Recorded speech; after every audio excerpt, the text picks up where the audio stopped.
So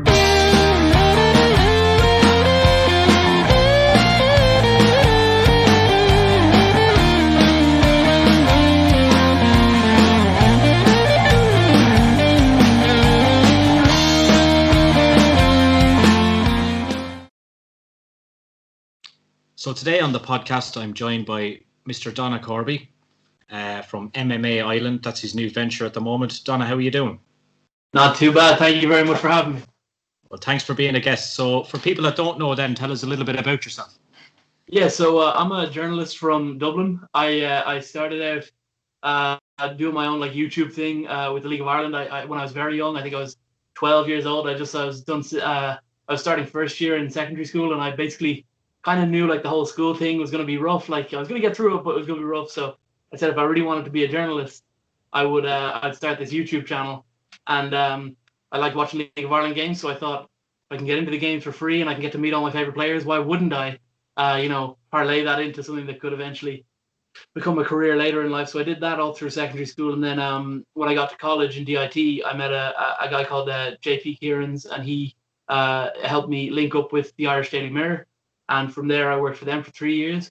I went to New York then at the start of 2020 to pursue some other opportunities, and I was just about to join with a website that I won't name, but a pretty big startup news outlet over there that has a big name here, but was just starting their US operation. But then there were some visa issues, and COVID then nixed all that. So I came back kind of with my tail between my legs to Ireland, and at the moment, I'm working on some stuff outside of the journalism biz, and then I'm working with MMA Ireland to kind of keep my toe dipped in, and I'll hopefully be back somewhere in the mainstream soon enough. But as of right now, I'm having an amazing time reporting exclusively on MMA with MMA Ireland. And is that enjoyable for you? Absolutely, man. It's my favorite part of working for the Mirror was always getting out and getting to speak to people, and I always got to do that with the MMA events. Bellator would come here twice every year. Starting sort of my last year, so I got to go out to a lot of Bellator events and Cage Warriors as well, and I always really enjoyed that. I got to do a few WWEs too, and generally I just found that going out and covering events was always my favorite part. I didn't love the whole content curation and being in the office. Not that there wasn't the benefits to that, but it just wasn't my favorite part of the job. And to be able to go out and cover MMA exclusively now is a lot of fun. So when you started out, you said you covered League of Ireland first. Who's your team in the League of Ireland? It was Bows. Yeah, they were my team. I live in Castleknock, so it was always they were kind of the most local team. I guess St. Pat's were probably geographically similar, and then we had Sporting Fingal for a couple of years right when I was getting into it. But obviously Sporting Fingal didn't last very much. And if I'm being honest with you, how it started was that I was in class one day and we got visited by one of the players. I can't remember who it was from Bows, and they gave us the free ticket. And myself and my friend Charlie went along with my dad, and my dad was a Rovers fan, so he was a bit pissed off that he had to take us to the Bows game. And we went to see Bows against Sligo Rovers, and it was just you're a big wrestling fan, you're probably a big football fan as well. That you go to these things and you're just immediately caught up in it. And I wasn't even that mad about football. I wasn't into football at all for years, and then I was kind of I watched Liverpool a little bit and all of that stuff, and then I got to this Bows game, and it was that was it. I was like I love football, and I love the live atmosphere. Our team down here got defunct, unfortunately, if you remember, Kilkenny City. Oh well, yeah, of course, yeah. Well, yeah. I was interesting. I almost ended up in Kilkenny towards the end of last year with a work opportunity, but it didn't quite work out. But yeah. Kilkenny City have a hell of a ground, Buckley Park, right? Because the Ireland under-21s used to play there quite regularly. And the women's team still play there, do they? Yeah. No, I don't think that ground is used at all now.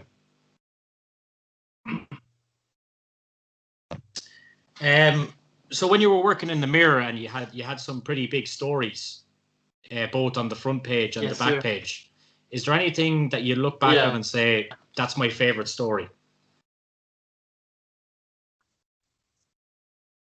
Absolutely. There were a few really good ones. There was it was not my favorite story, but it was when Lobov fought in UFC Poland 2017.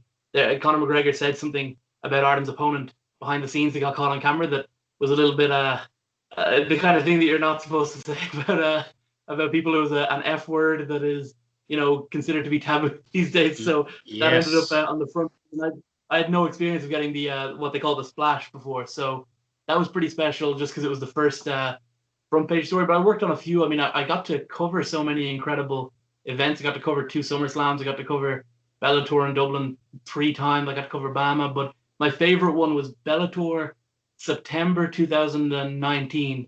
Myself and a guy from the website called Sam Roberts, who's an incredible journalist, and a friend of mine who was doing camera called Paulie Rothwell. We went to Bellator in Dublin, and it was right after Conor McGregor had the video had come out of the pub punch. Yes, so, did you get credited for that one as well? No, that was not me.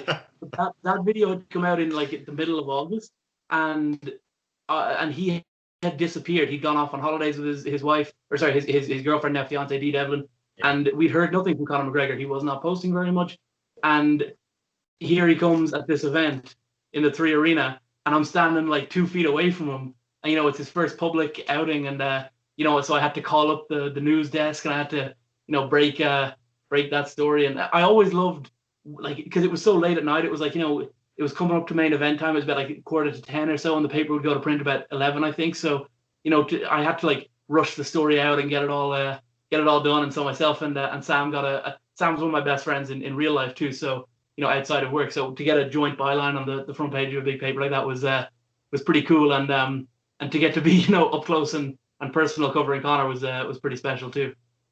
Was that the night he hopped the cage, or was that the night where Queally fought Price? It was the night that Peter Queally fought Ryan Scope. He had the great comeback. Okay. So I think it was a year and a half prior was when Conor had jumped in the cage, which was also a great night for my career because it was my second ever front page was that night. So Conor's given me some great material for my CV over the last few years. Maybe he wouldn't view it that way. He wouldn't view it as such a positive that we were reporting on all these stories, but he helped my CV out quite a bit. So thank you if you're watching this, Conor. Right. He's always on the front pages, but I think luckily this weekend he's going to end up on the back pages where he belongs, because we really, as a nation, we've stopped giving him credit for his great sporting prowess, probably because he doesn't fight as regularly as he should, but he really is possibly our greatest athlete ever. He's certainly right up there, and he's one of the highest achievers this country's ever had. And look, he's done some things that I wouldn't have done. But then again, would I not have done them if I was in his position? I don't know. We would have to see. But I think luckily, he might have been on the front page this week for some other stuff that I wouldn't really comment too much on because I don't know all the details. But he's back on the back pages this weekend, which is what really matters.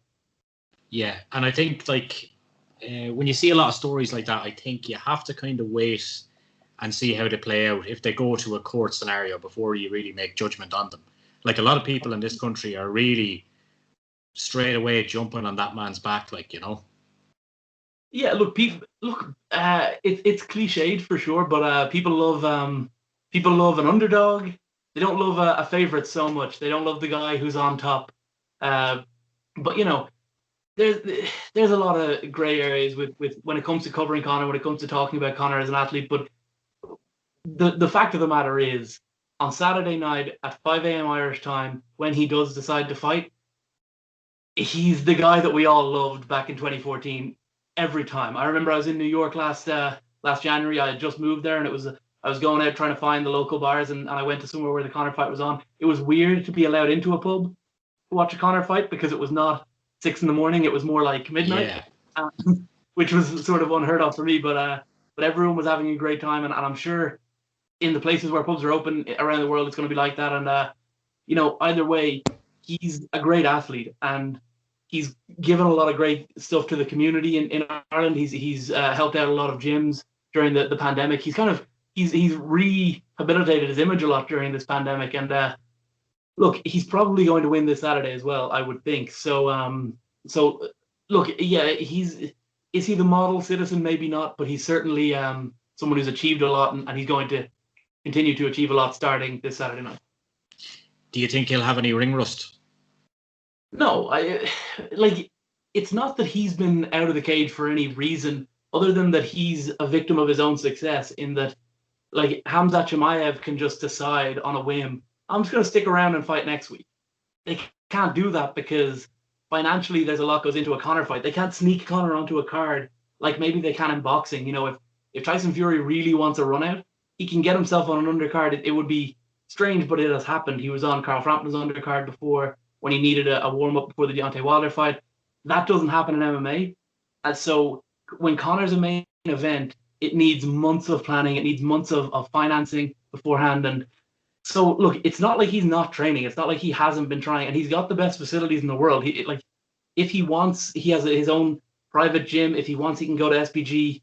They have that beautiful facility that they just opened 2019 in Inchicore. But he's been training in the Algarve for this one with an incredible team, you know, with some great coaches, with Phil Sutcliffe, who's a legendary boxer, and some great boxers, some great fighters. And I think he's, maybe there'll be a bit of ring rust, but, you know, I can't see it playing a huge factor. And I can't see where Poirier comes into it. I can't see what Poirier has done in the last 6 years, however impressive. It's enough to beat Conor McGregor in a second fight. He hasn't proven that to me yet, but maybe he'll prove me wrong. If he does lose, where does it leave him, though? Conor is in a win-win situation with this fight. I was on another podcast last week, Energized, and I was talking about it, and I was saying that if he loses, okay, they just do a rematch, and they've got a trilogy, and it's a huge deal because it's one apiece, and it absolutely will be for the title, whoever wins that rematch, even if he loses this one. So it really doesn't matter that much if he loses. Like, if he lost to Cowboy Cerrone, that was a complete disaster. If he loses to Dustin Poirier, he's the number 2 contender. Conor will probably drop to maybe 6 or 7, and he'll fight Poirier again, who's number 2, and he'll still be in title contention. Honestly, it might even make Khabib's comeback a little bit more appealing, you know, because he would have more time to think about it, because Conor would then fight in the summer or in September, so Khabib could do early next year. I'm not sure how that would work, but I think if Conor loses, it's not the end of the world for him. And I think people kind of aren't giving that enough credit either, because Poirier and McGregor back in 2014 was one of the great MMA rivalries before Aldo, before Diaz. People loved the I hate this guy more than any opponent I've ever had before, that when Poirier said it. And so yeah, it's like they're two of the most beloved fighters in the game. So a third fight between them, how about? Yeah. In terms of WWE events you've covered, like, you've been to a couple of Manias now, have you? No, I've been to 2 SummerSlams. I never got to a Mania. Mania was in New York last year, 2019. I consider this year to just be an extension of the shit 2020 we just had. Yeah, I think so. But yeah, it was in New York, and my college thesis was due about a week or 2 after, so I had to settle for SummerSlam again. Not that SummerSlam is anything to settle for, but yeah, I've been to a couple of SummerSlams. I've been to a few TV tapings in London, and then of course the great house shows that they put on in the 3 Arena in Dublin and the Odyssey in Belfast. Yeah. Who was the nicest person you got to meet over the years, would you say? In WWE? Yeah. Gosh, that's a good question. You know, Alexa Bliss is very, very nice, contrary to how she portrays herself on television. Yeah. Sheamus is one of those guys who, when you listen to shoot interviews, you could put together a 4-hour-long compilation of people saying how much they hate this guy, how much they dislike him. I've never seen that. I've never been given any evidence that he's anything less than a complete gentleman. He's never been anything less than helpful. Sometimes he'll text me just personally, you know, on occasion, on Instagram. Like, obviously he will never initiate the text. If I text him, he might respond sometimes. But you know, he's a great guy. So yeah, I guess male superstar, I suppose, would be Sheamus, and then Alexa Bliss, I'll say for female. Obviously Becky Lynch is up there as well. So yeah, we'll say those 3: Alexa Bliss, Becky Lynch, and Sheamus. Us Irish always stick together anyway, no matter what, which is a great thing. Maybe that's my theory, is that I always wonder, like, am I getting the authentic, you know, am I getting the authentic Steve, or is he being extra nice because he knows that he has to stick with the Irish? So maybe that's it. But what I would say is that, based on my experience, which is quite a bit of time spent with Stephen, with Sheamus, I would say the stories you hear online are incorrect. I would say they're not accurate. I think he's a great guy. I think a lot of people are probably jealous of the fact that Triple H loves him as well, like, and he got a few good pushes, like, you know. I mean, I don't know much of a push. Like, he looks incredible. He's one of the greatest to ever do it. Realistically, he will absolutely be in the Hall of Fame. He's one title away from having won everything you can ever win in WWE. So, and he did it, and he had a great run in the Indies. People forget that, you know, back here in Ireland in Irish Whip Wrestling, he was one of the original people who made it through like their online and through their, like, he was very clever because he had a manager that worked with pop stars, and he did it a different way, and he made himself very famous, very notorious, like Conor McGregor, through his his indie work, and then he went to WWE and parlayed that into one of the great runs. Honestly, we don't give him enough credit. Obviously, I know you're a big OTT guy as well. You like the indie wrestling here in Ireland, and I think Finn Balor gets a lot of credit. Becky Lynch obviously gets a lot of credit, and of course Joe Cabret, the great Joe Cabret, who deserves all the credit in the world, and Paul Tracy as well. But I think in terms of real pioneers, no one has been more successful than Sheamus ever. I know Becky has had a great run, but Sheamus has been consistently near the top. If they wanted to put him in a title, storyline right now, he could carry it. And I think he might be maybe one of the best to ever do it, full stop, Irish or not. So like Triple H loves him, but he's also done the work, you know. I think he's kind of underrated because he's been there so long, and since he's been there, we've seen Balor and Becky come into it as well. Like, you know, I think that's plays a lot in it. Absolutely, yeah, and people forget because he was around in the pre-social media era. Like, he didn't have millions of Twitter followers or Facebook friends, but he had a website that got a lot of traction. He was able to get himself on like mainstream TV shows. I think he was in a few movies, and then of course Irish Whip Wrestling. He was the champion. He was the guy. Him and Drew McIntyre and Stu Bennett were the guys. And Madman Manson as well. He was a big star back then. So yeah, I think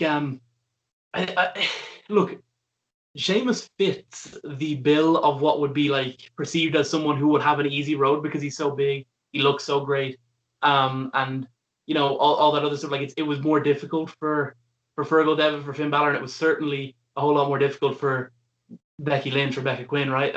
But I still think that there's only so far you can go. You know, like great example would be his name is even escaping me. He's that irrelevant, but the guy who Lex Luger, is that his name? Lex Luger, yeah. You know, yeah, he was he got that big push, but there's only so far that big push can bring you if you don't have the skills to back it up. Mabel was never able to do it. People who were given the big push, they didn't quite have enough to maintain that. Whereas Sheamus has been given big pushes, but he's never dropped beneath a certain level on the card. He's never been a prelim guy. Like, he's never been a guy who no one cares about for 6 months and who's doing nothing. He's always around some sort of a belt somewhere. So yeah, he's one of the greats. But I feel like I'm nicking his arse, so let's move on. Let's move on to the new project, MMA Island. Right. Talk to us about what it is, where the idea came from, and what your role is in it. Okay, so there's a great guy over in America, in Texas, called Chris de Santiago. The young man, a very, very talented young man. He's 18 years old, and he started this page as like a meme account. You know, he was posting jokes about MMA, and this is about a year or two ago, in the region of like the end of 2018, 2019, and he decided during lockdown that he was going to, because he had built up a decent following. I think they had about 30 or 40,000 followers, and he decided we're going to parlay that audience into doing some media stuff. And they asked me to get involved, and initially I wasn't so keen because I didn't know exactly what it was, but I watched it develop, and eventually I decided why not get involved with these guys, and I did, and they were fantastic. You know, they're a great bunch of lads, as people like to say here. We've got some Irish lads for the website. I'm just a reporter there. You know, they call me. There's some title for me that I don't even know. But all I consider myself as is someone who does some interviews and break some news. You know, so I've had the chance to break some stories that I never would have got to with the Mirror because there was no Irish angle. And know sort of like there's stories that are big in the MMA and boxing world, but they're not big in Irish sport necessarily. So it's been cool to sort of develop my brand as an MMA reporter as well through that. So yeah, there are a couple of young lads who are very, very talented, who have a lot going for them. They've got podcasts going. They've got some great interviews. They've built some contacts that I couldn't believe, to be honest with you, when they would say, "Oh, do you want to contact this guy and talk to him?" I was like, "Of course." So yeah, I'm very impressed with them, and hopefully, I've told them, I've been as honest as I can be. If something over here comes along and it's going to take my attention away, I'll be gone in 2 seconds, bro. Like, if you got a big offer, you would quit this podcast right now. If something, like that's, and I've been honest with them. I said, look, if something happens, I'll dip, but what I can commit to is that while I'm involved, I will give you 100% and give you every bit of what I've learned to help you out. So it's good to be able to work with some younger guys and help them along as well, and give them some little bits of knowledge from my experience in big media outlets. So yeah, it's like it's something that's got a lot of mutual benefits for all of us. Yeah, it's an ongoing project. Absolutely, yes. Yeah. And what do you think the future holds for you and for that? Excuse me. Gosh, that's a good question. I think they're gonna blow up. Like, well, they've already blown up. They have 55,000 followers, bro. Like, that's unbelievable. I could never accrue that, and I was working. I had all these resources, I couldn't do it. So I don't know. They're very talented guys. So I think that whether I'm with them for 2 more years or whether I'm with them for 2 more days, they're going to do great things. They're continuing to do great things. They've got a few people. There's a young lad, very young lad. I think he's only 16, starting doing interviews for them, called Simon Romero, who's an incredible talent. They've got a guy called he has like a nickname. He calls himself Slick. I don't even know his real name anymore, but he's he does this podcast. It's hysterically funny. So, and some fighters are getting involved too now. So I think they're going to be big regardless. And for me, my honest goal is to get back into media over here in some way. But yeah, for right now, I'm concerning myself with MMA Ireland and the other stuff that I'm working on, not related to journalism.